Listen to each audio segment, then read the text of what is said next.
Hello guys, నేను మీ Shivakumar. Welcome to truth master. అడవులు కొట్టేశాం, పార్కులు కట్టేశాం అంటే ఎట్టా? ఇదిగో ఈ పులిని చూడండి.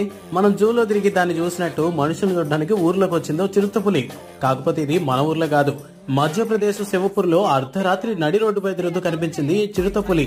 స్థానిక కునో నేషనల్ పార్క్ నుంచి చిరుత తప్పించుకుని వచ్చినట్లు సమాచారం.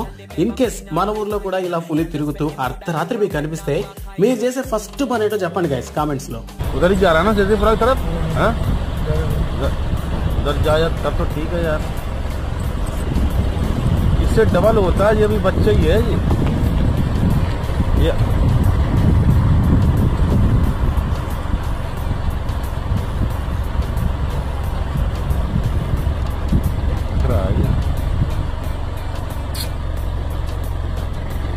इसकी लोकेशन ट्रेस हो रही है, उसकी गर्दन में है ना।